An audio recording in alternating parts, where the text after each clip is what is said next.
ma otelo ne weche magie mag duol matayo tije obila dhi kawo kar George Kinoti manogwe tawo thuolo machuok mokalo bang' William Ruto kawo telo kaka jatend piny Kenya mar abich. Ruto ogwelo Amin bang' duol matayo tije obila dayo dho ji 10 mane olap dhogi ndogne lemo makamano e juma mokalo kendo chwalo nyinge 3 ne jotend piny. Motelo ne mano, Amin Mohamed ne ogwel kaka jatend DCI mako jolo tarik 30 mar dwe mar 9 higani kaluwore gi gwe tawo mar Kinoti.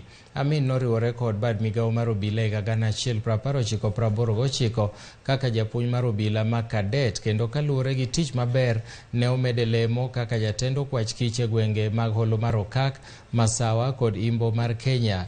E higa 2004 Amin Mohamed noriwore kod log tich maduong' mar okwach kich e lemo ma jatend timo nonro.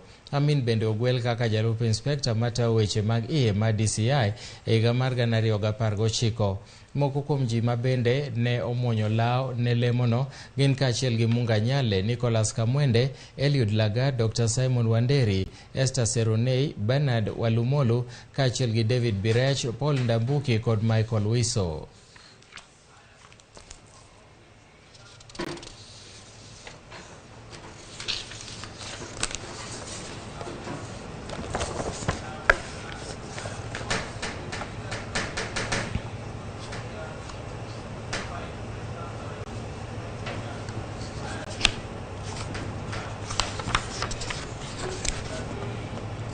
Wabro kelo ni sigana noero e seche mabirogo mar gwelo mar Amin kaka jatelo mar okwach kich. To kwadhi weche mamoko en ni dwe mar 10 higa ka higa, riwruok mar weche thieth e piny mangima WHO jiwoga puonj e pimo kod thieth e wi tuo mar kansa mar thuno. Chenro makamano dhi mbele pachoka e ute mag thieth kod centers mopogore opogore machiwo kony ne jotuo. Wadhi achiel kachiel nyaka kaunti ma Kisumo kama Millicent Adhiambo yuore romo machwalo puonj e wi tuo noero mar kansa. Millicent, kapo ni nyalo winja e kaunti ma Kisumo, inyalo ketowa e ler ni chenro makamano timore kanye, tang'o gini mwagendo yudo kowuok e chenro makamano. Pero kamana nya Milton achiel kachiel kawuok e kar yudo thieth ma Aga Khan ma bende chenro ma kamaendi dhi e nyime ka bende wang'eyo ni higa ka higa dwe mar 10 iketo ga okenge makare mar kedo kendo thiro tuo kata medruok mar tuo mar kansa, ka wayudo ni ahinya to kansa mar thuno gi mar nyodo gin mago ma bende okawo namba kendo ni ongala manyime kendo gimedore e kind oganda. Wan kod jokanyo kaendi kata jochiw thieth ma bende gin achiel kuom jogo matimo puonj kata menyo ne oganda wa bende ochopo kaendi mondo mi onyal chal gi kotenore kod tuo mar kansa mar thuno kata mar nyodo mondo mi ginyal yudo puonj opogore opogore kaka ginyalo ritore kendo kaka bende ginyalo dak ponono ni oyudi kod tuo makamano. Ang'ateri achiel kachiel kuom daktari mondo nyiswa ni to gin to ang'o miyo ne gichako bedo kod chenro ni odiochieng' makawuono. Welcome, just tell us why you've held this function today here in Aga Khan and the reason why a lot of people have arrived and so far the prevalence of cancer around Nyanza region. Thank you. My name is Alfred Manyien, oncologist from Aga Khan Hospital, Kisumu. We are here today for screening on breast and cervical cancer. This is Breast Cancer Awareness Month. That is why we are here. Breast cancer is the commonest cancer in women worldwide. Even in our country, Kenya, breast cancer is the number 1, followed by cervical cancer in women. So that is why we are addressing awareness. The theme for this month is that close the gap. So Aga Khan Hospital Kisumu, we are joining hands with the effort made by government and the other organization to create awareness for symptoms, risk factors on these cancers, breast and cervical cancer. So we are, as we said, we are here today for screening on breast and cervical cancer. We will be doing health talk, screening for self-breast exam, doing mammogram, for those who we recommend mammogram, breast ultrasound. Also, we will be doing video inspection with the acetic acid for cervical cancer and also purple smear. Just as I have said, breast cancer is the commonest worldwide and in our country. In our country, it is followed by cervical cancer. in terms of death, cervical cancer is the #1 cause of death. So just to highlight a few things that breast cancer is caused by factors, some of which we can prevent, others we cannot prevent. Some of these factors we cannot prevent, including gender. Breast cancer occurs both in male and female, but 99% of breast cancer occurs in female. So being a female is just a risk for developing breast cancer. But also age. Breast cancer peaks from 40 years and above. In African women, it is more common seen from 10 years earlier than the global statistics. So these are some of the risk factors that we cannot prevent. But those which we can prevent, just to mention quickly, one is about avoiding sedentary life, be active, doing exercise, also avoiding smoking, excessive alcohol, breastfeed if you are blessed to have children. In cervical cancer is caused by a virus known as human papilloma virus. This is a sexually transmitted infection. So it affects almost all women, and it is preventable by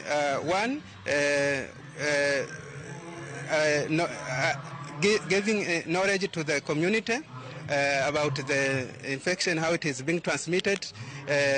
Also vaccination. We do request vaccination for our children 9 to 15 years. These vaccines are available in most hospitals and given free. Also we recommend circumcision for men. Also we do screening from 21 years of age by this purpose screening from 21, and it is done after every 3 years. Thank you so much. Machiegni wana kabiro kumi wacho kanyo ni mostly breast cancer yudo mana kuom joma mine 99%. To wayudo ni bende nitiere breast cancer mag joma chuo, bende nitie joma chuo mose thiedhi kendo tuo machuo bende pod kedo kode. Ang'o ma joma chuo winjo ng'e kotenore kod tuo mar cancer king'iyo kati?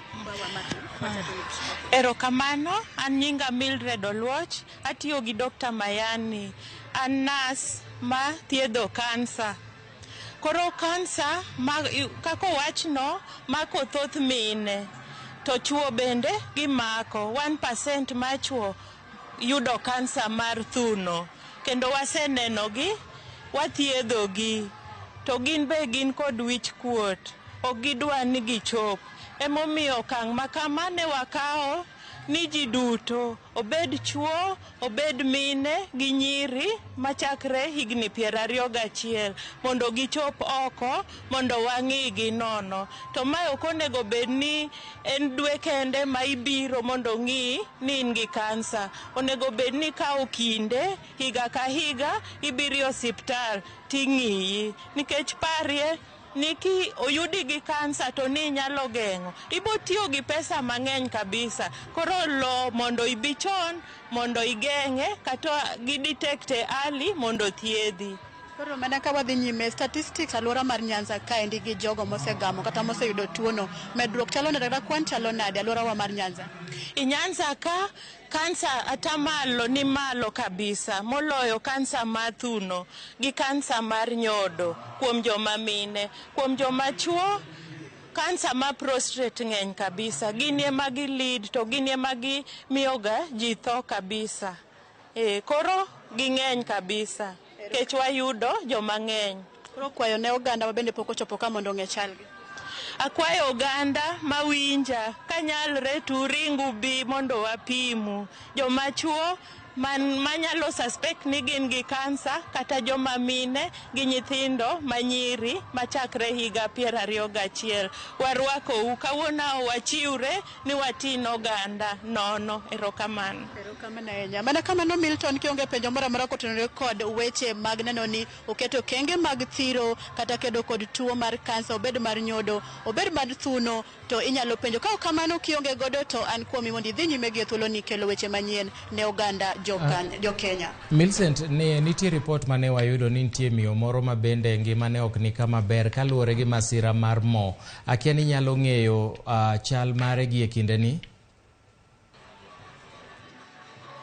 Wach ma kamano Milton pod an wasenyalo yudo kaka wanyawuoyo kode mondo mi wayud wach motenore kod ajali makata masira makamano manoyude e ode ka en kod jaode. Kata kamano mathoth ang' wayangu kang' ochopo e seche mag ang'ich welo kod oimore nikech pod en wach mapok watieko luwo, pod wawuoyo gi ji motenore kod wach makamano mondo mi wayud adieri kotenore kod wachno, kik waket e it oganda wach moko dhi kare. Milton. Erokamano ahinya Millicent Adhiambo kuom ripot majaber makamano. Wageno ni biro luwonwa wachno mondo mi wayud ane ni to masira mar mo maliet manoweng'o ni wachne ochopo kama nade. Ka wadhi nyime, en ni jatend duond bura mar ODM Raila Odinga igeno ni dhi yuore nyasi ariyo mag iko e sub-county ma Bondo odiechieng' ma kawuono. Iko mokwongo en mar anyuola mare e gwenge ma Nyamira, ka iko machielo en mano mar min Andiwo Mwai ma en jasiasa mane dwaro kom mar Bondo e yiero mokalo kod otiko mar ODM. Kara kamano nolwar e welo mag duond dhako manigi ich komo jomini koro nyathi ma iye kucha onyalo nego. Kani mariwa gi kase opoke mana ni saro ni goge ni nyaka koro kelo wach majiemo.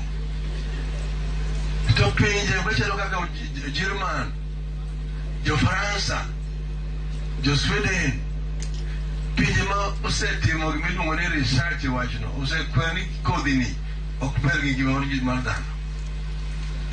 To kidwa kele kari gi thuon nyaka kele kamano opidhe thuro ka. Nyawa kona hoyo. Onyalo kwalo kura, nyalo timo gimoro amora to ok onyal yieno mondo otug kod ngima mar jothurwa. Wacho ni no to GMO.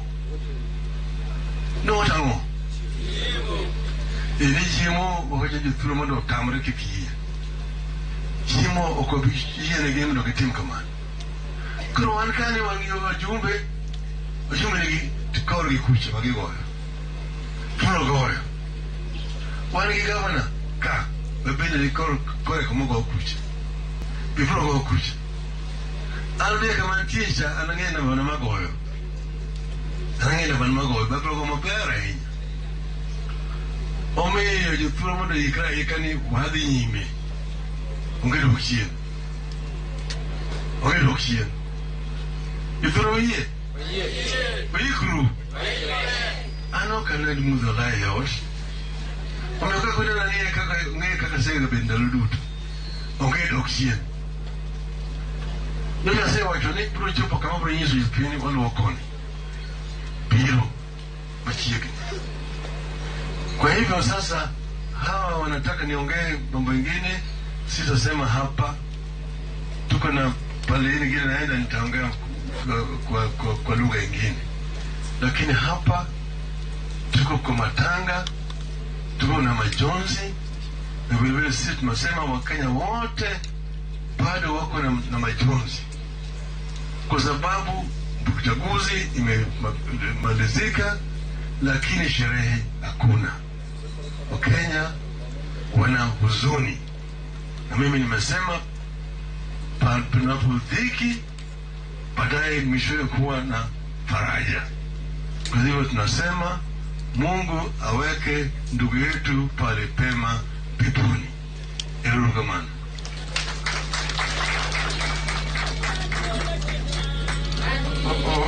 Jone. Olo kiluka marijo kanisa zeli.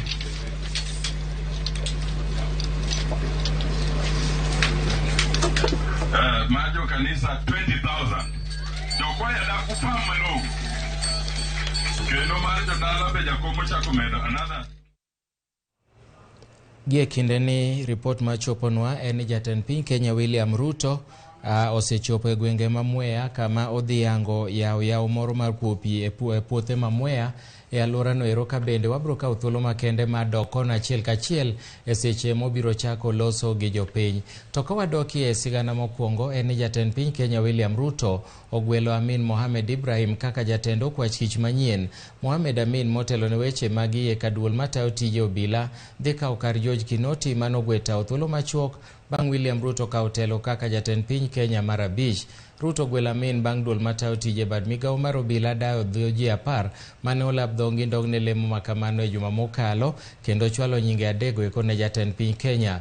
Motelo ne mano, Amin Mohamed ne ogwel kaka jatend DCI ma Kojolo tarik 30 mar dwe mar 9 higani kaluwore gi gwetaw mar Kinoti. Amin noriwore kod bad migawo mar obila e 1989 kaka japuonj mar obila ma kadet kendo kaluwore gi tich maber nomede lemo kaka jatend okwach kich e gwenge mag Holo mar Okak, Masawa kod Imbo mar Kenya. E 2004 Amin Mohamed noriwore kod log tich maduong' mar okwach kich e lemo kaka jatend timo nonro. Kaito Amin bende nogwel kaka jalup inspekta matayo weche mag iye ka DCI 2019. Moko kuom ji ma bende ne muonyo law ne lemono ne gin kaachiel gi Munga Nyale, Nicholas Kamwende, Eliud Lagat, Dr. Simon Wanderi, Esther Seronei, Bernard Walumolu, David Birech, Paul Ndambuki kod Michael Muiso.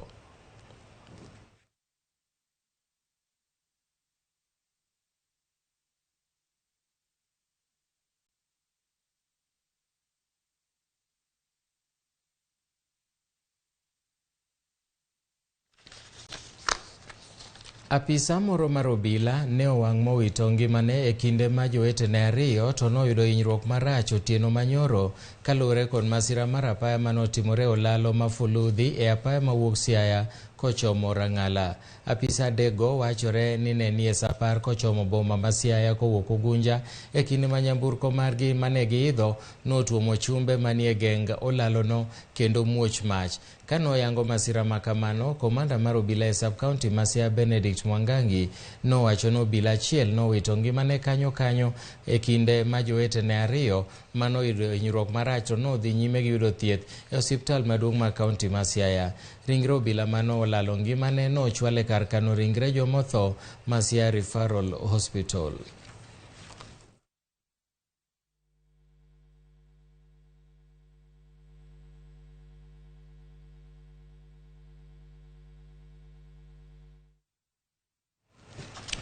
Ramogi odiochieng' ma kawuono piny mangima dhialo mine modak e dala. Mae en odiochieng' makende ma piny mangima mine modak e gwenge midhiero magikale kod chir kata sinani ma giketo mar bero ngimagi. Lwenje makit chwech, nyangi mar nyithindo manyiri kod keny mohiu FGM moko kuom midhiero ma nyithindo manyiri kale e gwenge ma Kuria. Mine gi eki osetud kod siro nyange mar nyithindo manyiri e kinde mane gidhialo odiochieng' mine madala. Mine moa Kuria East kod Kuria West e kaunti ma Migori nosingo maneno ni gikedo kod lwenje marocho ratiro mag nyithindo manyiri kod mine. Romono bende nojiwo mine mondo mi oket maino e pur mar nyago chiemo moromo. Mine moromo e woda ma Masaba e kachung' od bura ma Kuria East kaunti ma Migori. Maisha katika jamii zetu. Sasa hivi hata gorogoro imepanda imefika 200 mashinani.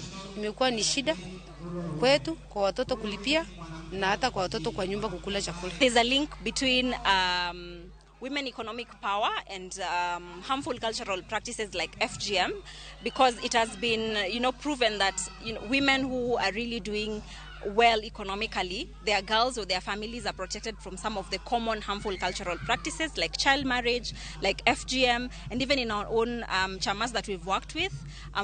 We've worked with chamas for quite a while, and for that time we've really seen the linkage between women economic empowerment and the prevalence of FGM and child marriage in this area specifically. And so this day we really come together to appreciate and see the milestone that women have come through, and just how important it is to ensure women are empowered, and in turn this will improve the lives of girls in this region. Ramogi wabro kawo yweyo mokwongo e cheno ni mar Migago to kapok wadhi e yweyo miya thuolo mondo asom ni ote moko moseorono e laini marwa mar ote machuok ma en 3-600. Jaka Black tuko pamoja nikiwa wang' neno West Kanyamkago, mano Sara Singa. Happy Sabbath to my dad Singa Odongo. Kaito watching Ramogi TV from Chamgiwadu. An Calvin Sojuang. Kaito machielo bende aneno maler ahinya kawuoka Kawa Watch indiko dhulumo okonere maber ahinya. Mama Mary Owin, an Javan Owino kantiere Buembu Migori. Kaito Sanderitu mano gok dhuluo. Jaka Black Onge wacha winjo maler kan tiere kameji ano ko Samuel Jaka Black and kodi api Sabbath mano Sara onwore kendo kaeto machielo bende ngato dwaro tap kisani tek manade. Ngato wacho kanyo ni aneno maber ahinya ka ntiere cham gi wadwa paro ni nuorie oteno ero kara kamano nyakwara Mogi kikidhi mabor wakaw mana yweyo matin to pod wangi mathoth bang' yweyo ni.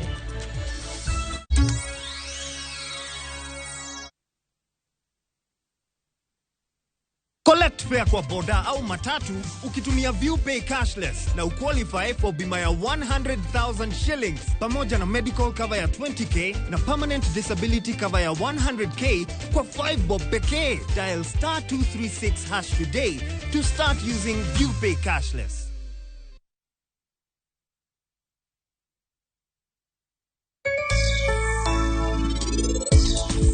To bende bihano wachonia chakre kawuono Yemen godo kuomo ok birumo mapiyo piyo. Omiyo koro sani ok nyal tegowa.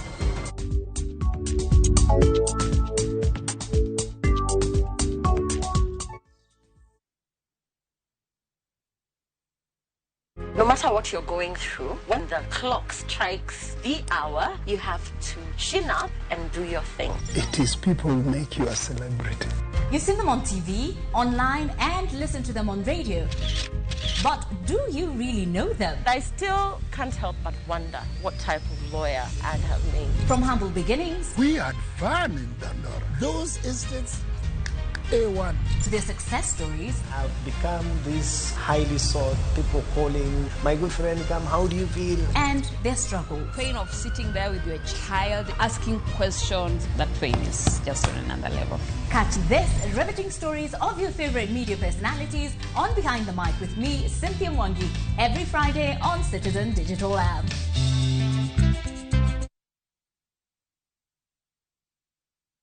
Wakenya wengi wanaendelea kushiriki na kushinda $300,000 kwenye Shabiki Major Leagues Jackpot.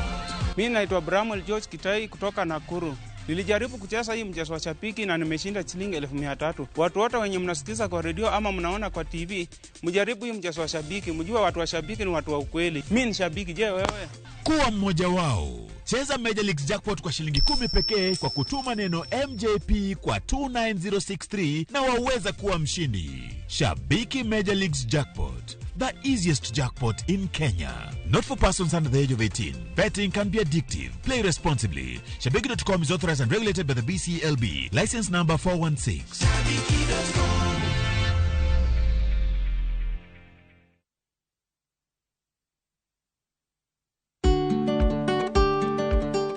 Be ing'eyo ni mabalang' makare mag riwruoge mag saga ni piny moloyo mag riwruoge mamoko machiwo omenda manyalo medo hola ni nyadiriyo.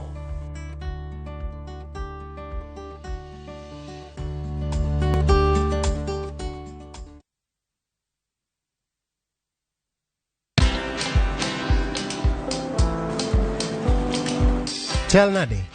Chal ka gimi kaka ng'iyo sim gi pacha te, kiki ahinya. En mana ni asebedo e story ahinya. Mana kaka rally manyochacha, ne chal ka gima ne an kanyo kane otimo. Kendo kane iyawo chiro manyien, ne chal ka gima ne an kanyo.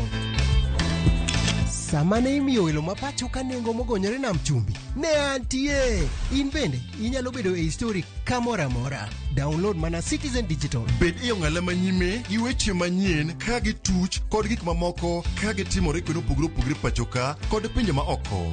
Download Citizen Digital. Citizen Digital.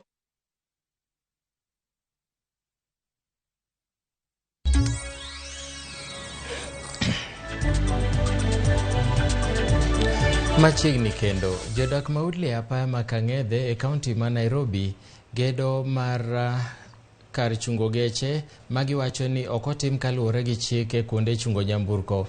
Giwacho ni chungo geche kanyo biro kelo koko, lila luora kendo nyayo arita marach.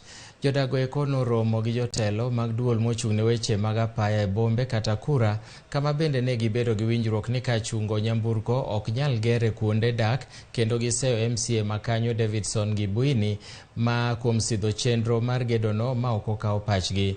Gibuini wacho ni chenro mar loro jowuoth ok osebedo makare ka johala ma alworano puoyo MCA no ni mano winjo ywakgi ka giwacho ni gisebedo gi chandruok e kinde ma gilor gi mwandu gi apaya modich, gino mane oketo ngimagi kama rach.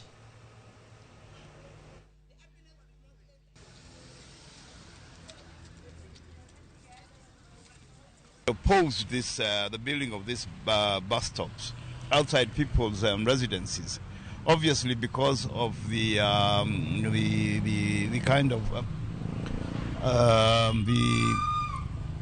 the noise pollution and also security concerns of the residents. Last year we met with Kura and we agreed that they would put a stop to building any bus stops until maybe if they found a more suitable site which was away from people's residences. The decision to make the bus stop along a pavement and outside the houses of an elderly woman and a woman that has 10-year-old children under the age of 10 was arbitrary, and he decided to make the bus stop with the Kura engineers without even speaking to us. We have no qualms with him. We just like him to approach us, speak to us, and we can come together and decide development for the area that would not affect our quality of life. Tunalilia pahali pa kudropiwa. Mimi nikiwa na mzigo yangu natoka Gikomba, nisidropiwe kule DC. Na ni mzigo kama, hebu niambie niko na bale 3. Zimefuatana na bale 4, si ndio? Nimezitoa Gikomba, nimezitoa Kawangwale, nipeleke mpaka kule DC, alafu nianze kutafuta mtu wa motorbike anibebe. It's unfair.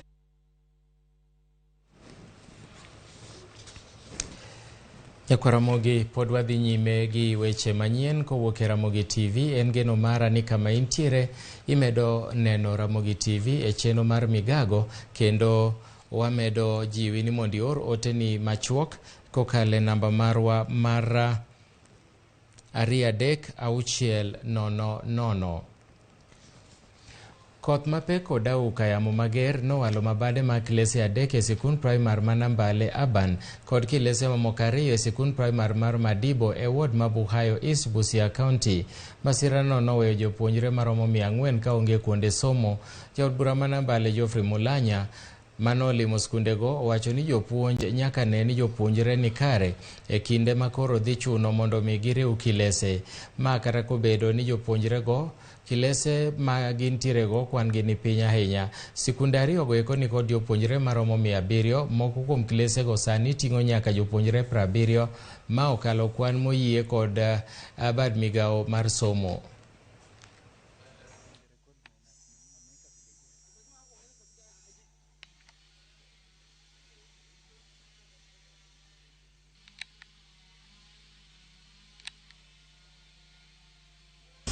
Hasara ambayo imepatikana, tunaona kwamba ni muhimu sana sisi kama wajumbe turudi bunge na tuhakikishe kwamba hazina ya CDF imerudishwa, sababu hakuna fund yoyote ambayo itakuja saidia kurekebisha shule. Nimeongea na walimu wakuu wote, walireport kwa Ministry of Education, lakini wakatuma kwa mjumbe. Sasa unaona tunaambiwa kwamba kazi yetu oversight na legislation. Lakini sasa mambo kama haya yakitokea hapa chini, unapata kwamba shule hawana namna vile wanaweza saidia kurekebisha. Kwa sasa kuna mvua kali na wale shule zinaprepare kufanya mtihani. So walimu tunaomba kwamba wahisani na watu wengine tushikane pamoja, tuone kama tunaweza saidia kuokoa wanafunzi wa Madibo Primary na Nambali Urban Primary. Laini mag simbe mag ong'we yamo maromo milion 11 inyalo loro tieno makawuono bang' thuolo manochiw gi piny owacho mandiko lain simbego eko rumo. Ler manogol kod aduol matayo weche mag tudruok yango ni kochopo chieng' tich ang'wen ji maromo milion 53.2 kuom lainde mag simbe milion 64.4 nosendiki lain magi mag simbe odiechieng' ma kanyo chopo odiechieng' manyoro. Ma timore kinde mamoko kuom jodak ma Nyanduat ma Ugwe kwayo piny owacho mondo chwal nyime thuolo ma ndiko lainde mag simbego. Kambi mar ong'we yamo ma Safaricom osendiko atamalo 91 mag jogo eko ma nikod laindegi bang' ji milion 38 ndiko laindegi. Kambi mar Airtel to sendiko atamalo 77 e kinde ma Telcom kod kembe mamoko to semana ndiko atamalo 40.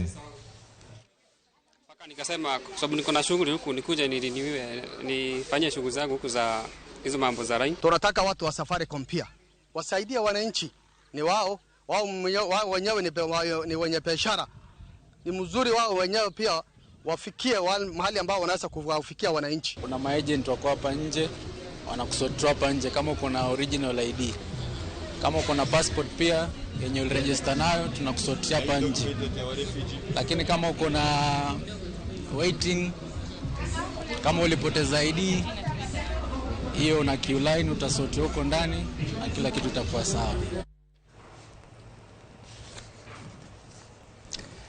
Weche mamoko en ni rowere e kaunti ma Migori dwaro mondo mi piny owacho mar kaunti ma Migori onywangi e telo koda ka chenro mag dongruok. Rowerego wacho ni nyaka ne loch gwenge bi pok gineno ka ikawo pachgi e weche mag dongruok, ka bende kata mana chik mar ojende mong'ere kaka youth policy pok ochako tiyo e kauntino. Ojendego wacho ni ok ginyal dhi nyime kodgi ka gikwecho ka piny owacho mar kauntino to nego jolgi e dongruok mopogore opogore moting'o koda ka chiwo negi tije.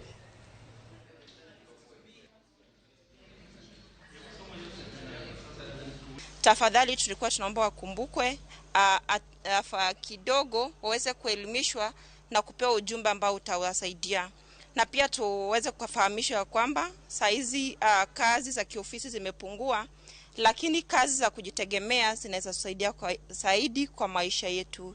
Wan kaka kojende mondo walos yo moriere mwanyalo wuoyogo, wanyalo gogo mbaka gi sirikal. Chien kacha kanung'iyo ojende ne kane dwaro haki magi ne gidhiye barabara gi andamana gitimo timbe maricho. Sani kako ojende wasewuok e mano, wadwani jatelo ka jatelo nyaka wabed gi mesa mondo wamiye pachwa. Wawinjre ni to weche mage ma jok matindo dwaro mondo obed incorporated a county integrated development plan. Kae mano to wadhiye annual development plan makoro gibro yudo niya gik machalo yudo tije, gik machalo kaka innovation. Ka wasewuoyo to wakama gi gimoro mo wanyalo wuoyo gi county government gi the county assembly mondo wane ni to ere kaka ginyalo piko gigo e county development plan mondo mi jok matindo bi oyude thuolo ma gimbe gi benefit koa kuom gima county government miyo jomoko kaka jodongo, mine and the rest of community. Moko kuom jodak ma Nyambera e kaunti ma Kisii ne oninde koyo tok ka utegi nomuki mondo mi owe thuolo mar gero ndara e alworano. Kata kamano gikwedo wach ma kamano ka giwacho ni moko kuom gi oramo ni utegi ok nie lo mar ndara. Crispin Otieno miwa ler achiel kachiel kowuok e kaunti ma Kisii. Kata kamano wan gi ripot ma kamano manoselosi kowuok e kaunti ma Kisii, wawinjane kata wane ane kaka nobedo.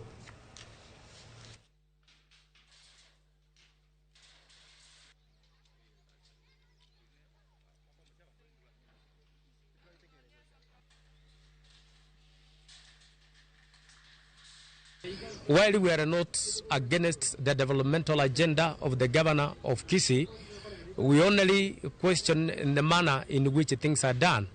That what informs their decision to make such a demolition, when in the real sense those who did the construction, like in the church where we are, we were informed by the town planning, the fiscal planning, and the surveyor. We are aware where the people concerned for this, for the boundaries, and we did our development within the boundaries of our land. And when they are doing the demolition, there is no notice that was given. Nimeshangaa siku ya leo kukimbia, ninalia kumuuliza.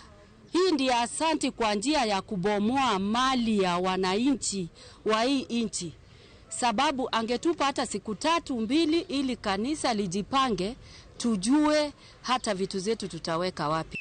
Tuliweka mbolea, sasa tumeumia sana, lakini sasa kwa kutengeneza barabara ni njia nyingine mzuri sana juu hii ndio nini town ikue kubwa ipanuke, ndio tuone tauni yetu na sisi imepanuliwa.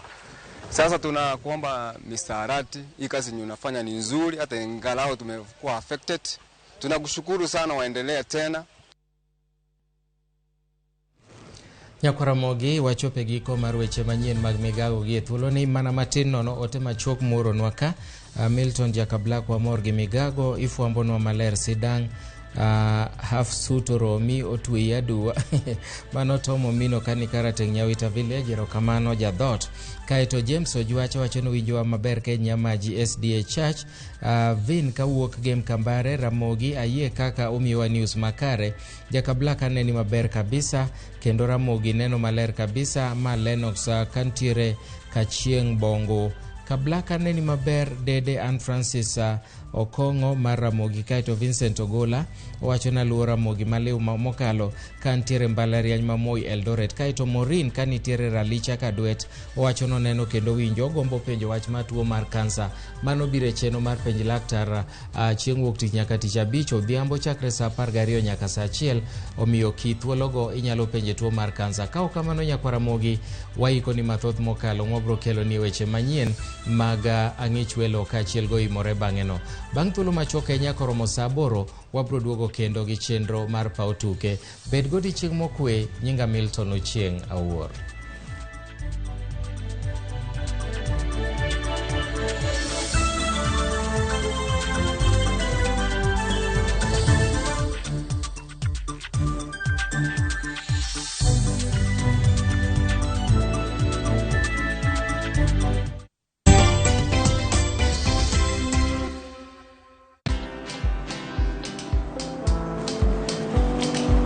Chal nade? Chal ka gimi kaka ng'iyo sim gi pacha te? Kiki ahinya. En mana ni osebedo e story ahinya. Mana kaka rali manyochacha ne chal ka gima ne an kanyo kane otimo. Kendo kane iyawo chiro manyien ne chal ka gima ne an kanyo. Sama ne imiyo welo mapacho ka nengo mogonyore nam chumbi ne antie. In bende inyalo bedo e story kamora mora. Download mana Citizen Digital. Bed iyo ng'ala manyime gi weche manyien ka gi tuch kod gik mamoko ka gi timore kweno pugre pachoka kod pinje ma oko. Download Citizen Digital. Citizen Digital. The league tables are taking shape. Winning on Shabeki.com is getting easier. Enjoy